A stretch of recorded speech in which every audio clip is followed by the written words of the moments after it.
Harry Potter and the Chamber of Secrets, Chapter 3, The Burrow. Ron! Breathed Harry, creeping to the window and pushing it up so they could talk through the bars. Ron, how did you... What the... Harry's mouth fell open as the full impact of what he was seeing hit him.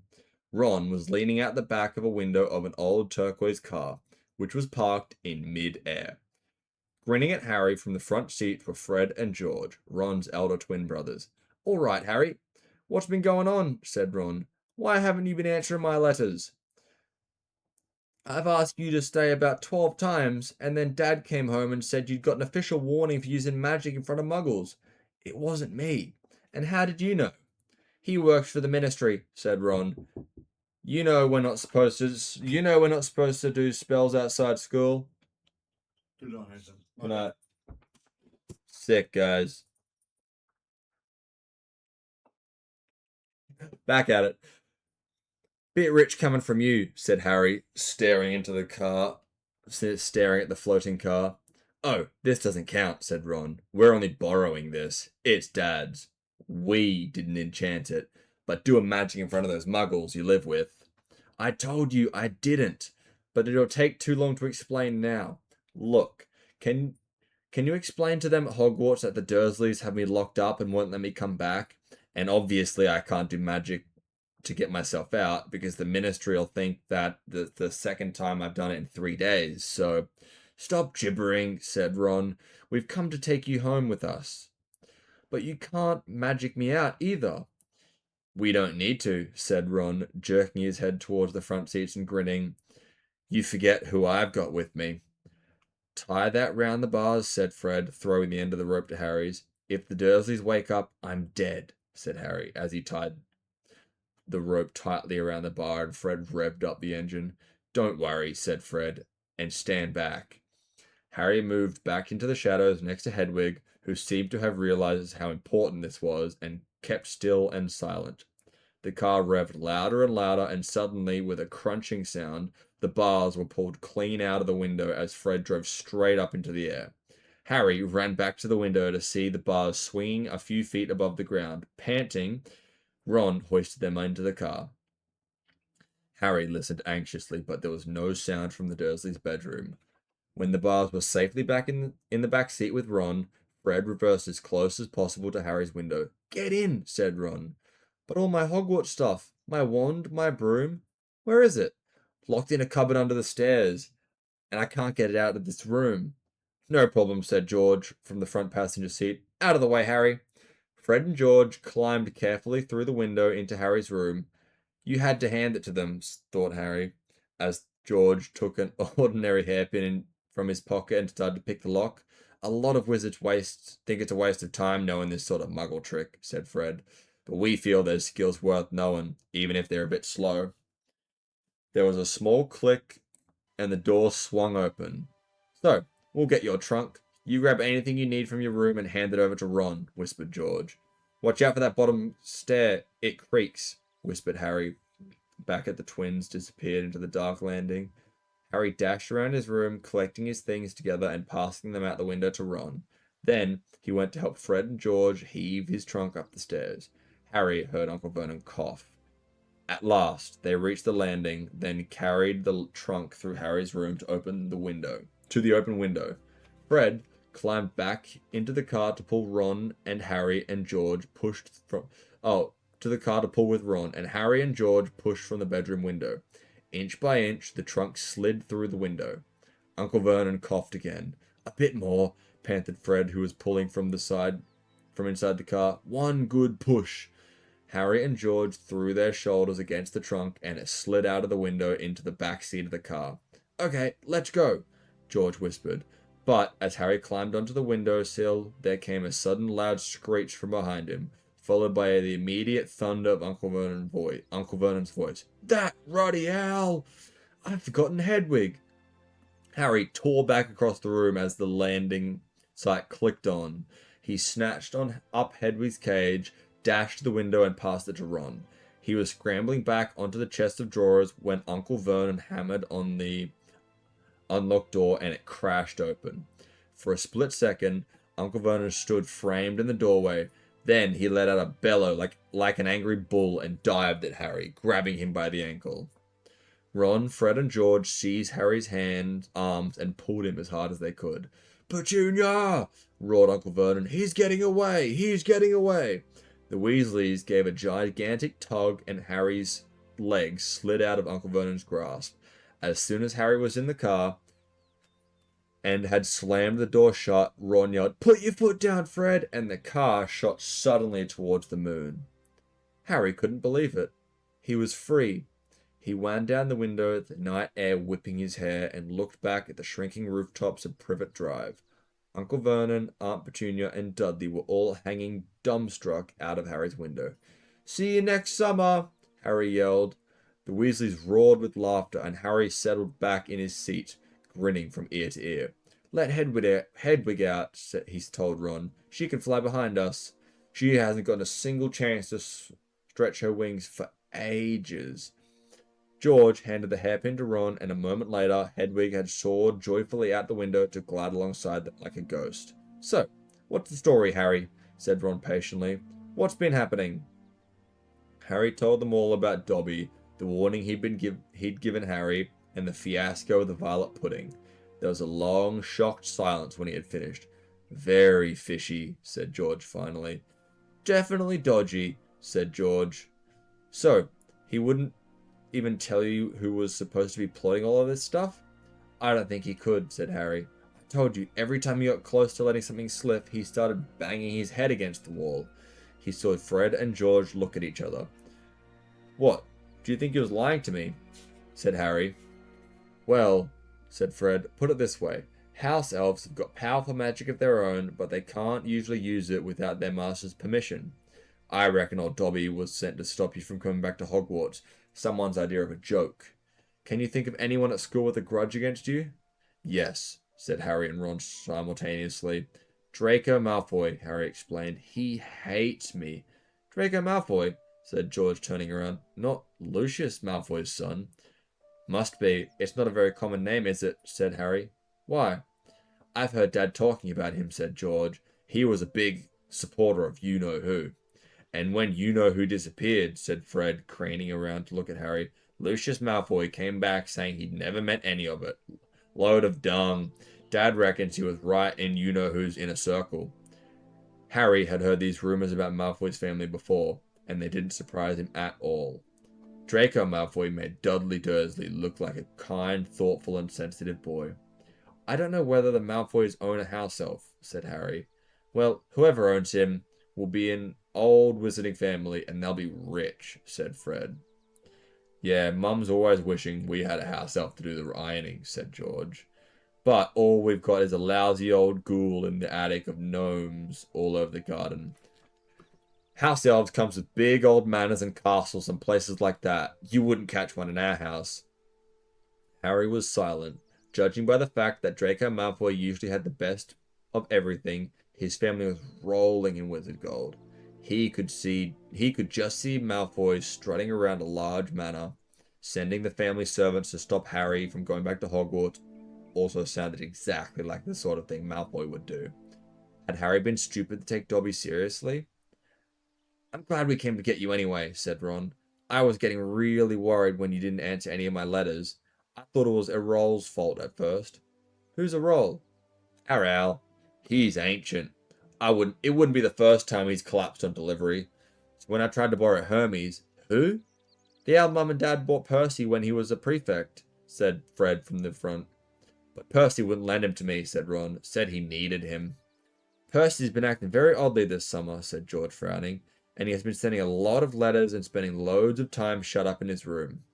I mean, there's only so many times you can polish a prefect badge. You're driving too far west, Fred," he added, pointing on a compass at the dashboard. Fred twiddled the steering wheel. "So, does your dad know you've got the car?" said Harry, guessing the answer. No," said Ron. "He had to work tonight. Hopefully we'll be able to get back into the garage without Mum noticing it flew." "What does your dad think about the Ministry of Magic anyway?" "He works in the most boring department," said Ron. "The Misuse of Muggle Artifacts Office." "The what?" "It's all to do with bewitching things that are Muggle-made. In case they end up back in a muggle shop or house. Like last year, some old witch died and her tea set was sold to an antique shop. The muggle woman bought it, took it home, and tried to serve it to her friends. It was a nightmare. Dad was working overtime for weeks. What happened? The teapot went berserk and squirted boiling water all over the place, and one man ended up in hospital with the sugar tongs clamped to his nose. Dad was going frantic. It's only him and an old warlock called Perkins in the office, and they had to do the memory charms of all sorts to cover it up. But your dad, this car? Fred laughed. Yeah, Dad's mad about everything to do with muggles. Our shed's full of muggle stuff. He takes it apart, puts spells on it, and puts it back together again. If he raided our house, he'd have to put something straight under arrest. It drives Mum mad. That's the main road, said George, peering down through the windscreen. We'll be there in 10 minutes. Just as well, it's getting light. A faint pinkish glow was visible along the horizon to the east. Fred brought the car lower, and Harry saw a dark patchwork of fields and clumps of trees. We're a little ways out of the village, said George. Aubrey St. Catchpole. Lower and lower went the flying car. The edge of a brilliant red sun was now gleaming through the trees. Touchdown, said Fred, with a slight bump. They hit the ground. They had landed next to a tumble-down garage in a small yard, and Harry looked out for the first time at Ron's house. It looked as though it once had been a large stone pigsty, but extra rooms had been added here and there until it was several stories high, and so crooked it looked as though it was held up by magic, which reminded Harry himself it probably was. 4 or 5 chimneys were perched on the top of the red roof. A lopsided sign stuck in the ground near the entrance read, "The Burrow." Round the front yard lay a jumble of Wellington boots and a very rusty cauldron. Several fat brown chickens were pecking their way through the yard. It's not much, said Ron. It's brilliant, said Harry happily, thinking of Privet Drive. They got out of the car. Now, we'll go upstairs really quietly, said Fred, and wait for Mum to call us to breakfast. Then, Ron, you come bounding down the stairs. Mum, look who turned up in the night. And she'll be all pleased to see Harry, and no one ever knew. We flew the car. Right, said Ron. Come on, Harry. I sleep at the... Ron had gone a nasty greenish colour, his eyes fixed on the house. The other 3 wheeled around. Mrs. Weasley was marching across the yard, scattering chickens, and for a short, plump, kind-faced woman, it was remarkable how much she looked like a saber-toothed tiger. Ah, said Fred. Oh dear, said George. Mrs. Weasley came to a halt in front of them, her hands on her hips. Staring from one guilty face to the next, she was wearing a flowered apron with a wand sticking out of the pocket. So, she said. Morning, Mum, said George, in what he clearly thought was a jaunty, winning voice. Have you any idea how worried I've been? Mrs. Weasley lay in a deadly whisper. Sorry, Mum. But see, we had to. All 3 of the Mrs. Weasley's sons were taller than she was, but they cowered at her rage broke over them. Beds empty, no notes, car gone. Could have crashed. Out of my mind with worry. Did you care? Never, as long as I have lived. You wait until your father gets home. We never had trouble like this with Bill or Charlie or Percy. Prefect Percy, muttered Charge. You could do with taking a leaf out of Percy's books, yelled Mrs. Weasley, prodding a finger in Fred's chest. You could have died, and you could have been seen. You could have lost your father his job. It seemed to go on for hours. Mrs. Weasley had shouted herself hoarse before she turned on Harry, who had backed away. I'm very pleased to see you, Harry dear, she said. Come in and have some breakfast. She turned and walked away to the house, and Harry, after a nervous glance at Ron, who nodded encouragingly, followed her. The kitchen was small and rather cramped. There was a scrubbed wooden table and chairs in the middle, and Harry sat down on the edge of his seat, looking around. He had never been in a wizard house before. The clock on the opposite wall to him had only one hand and no numbers at all. Written around the edge were things like time to make tea, time to feed the chickens, and you're late. Books were stacked 3 deep on the mantelpiece, books with titles like Charm Your Own Cheese, Enchantments in Baking, and 1 Minute Feast. It's magic. And unless Harry's ears were deceiving him, the old radio next to the sink had just announced that was coming up was witching hour, with the popular singing sorceress Celestina Warbeck. Mrs. Weasley was clattering around, cooking breakfast, and a little haphazardly throwing dirty looks at her son as she threw sausages into the frying pan. Every now and then, she muttered things like, "Don't know what you were thinking of," and "Never would have believed it." "I don't blame you, dear," she assured Harry, tipping 8 or 9 sausages onto his plate. "Arthur and I have been worried about you. Just last night we were saying we'd come and get you ourselves if you hadn't written back to Ron by Friday. But really," she was now adding 3 fried eggs to his plate, "flying an illegal car halfway across the country, anyone could have seen you." She flicked her wand casually at the washing up in the sink, which began to clean itself, clinking gently in the background. "It was cloudy, Mum," said Fred. "You keep your mouth closed while you're eating," Mrs. Weasley snapped. "They were starving him, Mum," said George. "And you," said Mrs. Weasley, but it was with a slightly softened expression that she started cutting Harry bread and buttering it for him. At the moment, there was a diversion in the form of a small red-headed figure in a long nightdress, who appeared in the kitchen, gave a small squeal, and ran away again. "Ginny," said Ron in an undertone voice. "My sister. She's been talking about you all summer." "Yeah, she'll be wanting your autograph, Harry," grinned Fred. But he kept his mother's eyes, and bent his face over his plate without another word. Nothing more was said until all 4 plates were cleaned, which took a surprisingly short time. "Blimey, I'm tired," yawned Fred, setting down his knife and fork at last. "I think I'll go to bed and—" "You will not," snapped Mrs. Weasley. "It's your own fault you've been up all night. You're going to de-gnome the garden for me. They're getting completely out of hand." "Oh, Mum." "And you two," said, glaring at Ron and George. "You can go up to bed, dear," she said to Harry.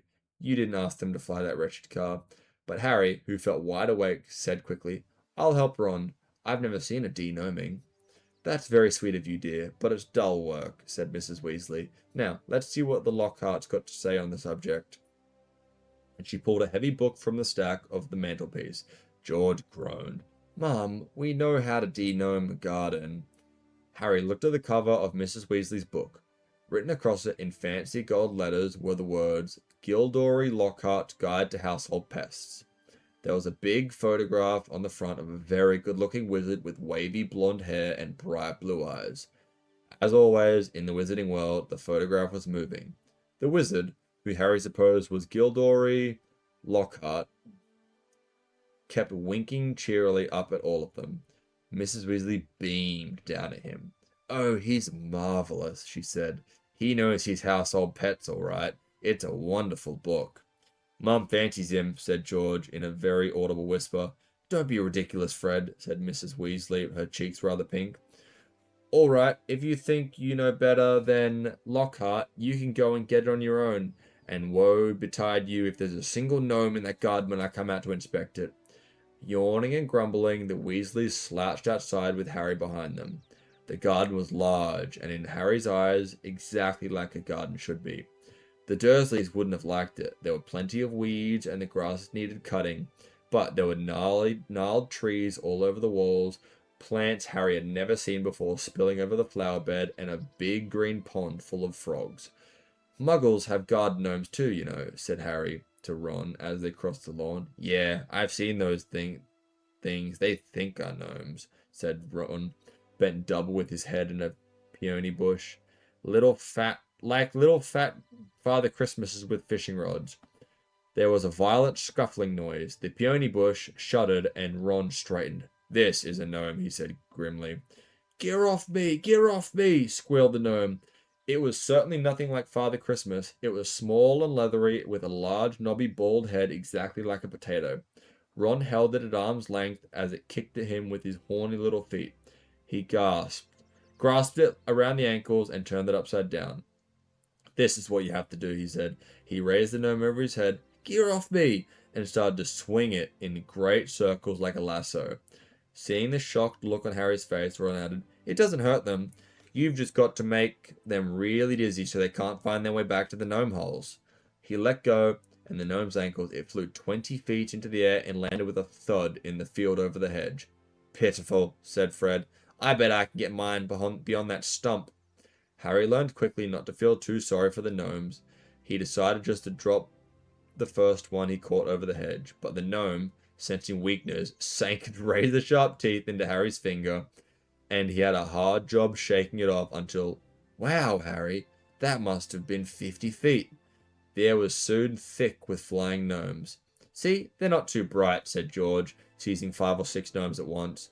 The moment they know the de-gnoming's gone on, they storm up to have a look. You'd think they'd have learnt by now just to stay put. Soon, the crowd of gnomes in the field started walking away in a straggling line, their little shoulders hunched. They'll be back, said Ron, as they watched the gnomes disappear into the hedge over the other side of the field. They love it here. Dad's too soft with them. He thinks they're funny. Just then, the door slammed. He's back, said George. Dad's home. They hurried through the garden and back into the house. Mr. Weasley was slumped in a kitchen chair with his glasses off and his eyes closed. He was a thin man, going bald, but the little hair he had was as red as any of his children's. He was wearing long green robes, which were dusty and travel-worn. What a night, he mumbled, groping for the teapot as they all sat down around him. 9 raids. 9. An old Mundungus Fletcher tried to put a hex on me when I had my back turned. Mr. Weasley took a gulp of tea and sighed. Find anything, Dad? Said Fred eagerly. All I got were a few shrinking door keys and a biting kettle, yawned Mr. Weasley. There was some pretty nasty stuff, wasn't my department, though. Mortlake was taken away for some questioning about some extremely odd ferrets, but that's the Committee of Experimental Charms, thank goodness. Why would anyone bother making door keys that shrink? Said George. Just muggle baiting, said Mr. Weasley. Sell them a key that keeps shrinking to nothing so they have to find it when they need it. Of course, it's very hard to convict anyone because no muggle would admit to their key keeps shrinking, but they'll insist they just keep losing it. Bless them, they'll go to any length to ignore magic, even if it's staring at them in the face. But the things our lot have taken to enchanting, you wouldn't believe it. Like cars, for instance. Mrs. Weasley had appeared, holding a poker like a sword. Mr. Weasley's eyes jerked open. He stared guiltily at his wife. Cars, Molly dear? Yes, Arthur, cars, said Mrs. Weasley, her eyes flashing. Imagine a wizard buying a rusty old car and telling his wife all he wanted to do was take it apart to see how it worked, while really he was enchanting it to make it fly. Mr. Weasley blinked. Well, dear, I think you'll find that he would be quite within the law to do that, even if, he maybe would have done it better to, tell his wife the truth. There's a loophole in the law, you'll find. As long as he wasn't intending to fly the car, the fact that the car could fly would... Arthur Weasley, you made sure there was a loophole when you wrote that law, shouted Mrs. Weasley, just so you could carry on tinkering with all that muggle rubbish in your shed. And for your information, Harry arrived this morning in the car you weren't intending to fly. Harry, said Mr. Weasley blankly. Harry who? He looked around, saw Harry, and jumped. Good Lord, is it Harry Potter? Very pleased to meet you. Ron's told us so much about... Your sons flew that car to Harry's house and back last night, shouted Mrs. Weasley. What have you got to say about it, eh? Did you really? Said Mr. Weasley eagerly. Did it go all right? I mean, he faltered as sparks flew from Mrs. Weasley's eyes. That was very wrong, boys. Very wrong indeed. Let's leave them to it, Ron muttered to Harry as Mrs. Weasley swelled like a bullfrog. Come on, I'll show you my room. They slipped out of the kitchen and down a narrow passageway to an uneven staircase which zigzagged its way up through the house. On the third landing... A door stood ajar. Harry caught sight of a pair of bright brown eyes staring at him before it closed with a snap. Ginny, said Ron. You don't know how weird it is for her to be this shy. She never shuts up normally. They climbed 2 more flights of stairs until they reached a door with peeling paint and a plaque on it, saying Ronald's room. Harry stepped in, his head almost touching the sloping ceiling, and blinked. It was like walking into a furnace. Nearly everything in Ron's room seems to be a violent shade of orange. The bedspreads, the walls, even the ceiling. Then Harry realized that Ron had been covered nearly every inch of the shabby wallpaper with posters of the same 7 wizards and witches, all wearing bright orange robes, carrying broomsticks, and waving energetically. Your Quidditch team? Said Harry. The Chudley Cannons, said Ron, pointing at the orange bedspread, which was emblazoned with 2 large black C's and a speeding cannonball. Ninth in the league. Ron's school books were stacked untidily in a corner next to a pile of comics, which all seemed to feature The Adventures of Martin Miggs, the Mad Muggle. Ron's magic wand was lying on top of a fish tank full of frog spawn on the windowsill next to a fat grey rat, Scabbers, who was snoozing in a patch of sun. Harry stepped over a pack of self-shuffling playing cards on the floor and looked out of the tiny window. In the field, far below, he could see a gang of gnomes sneaking one by one back through the Weasley's hedge. Then, he turned to look at Ron, who was watching him almost nervously as they were waiting for his opinion. It's a bit small, said Ron quickly. Not like that room you had with the muggles. And I'm right underneath the ghoul in the attic. He's always banging on the pipes and groaning. But Harry, grinning wildly, said, This is the best house I've ever been in, Ron. Ron's ears went pink.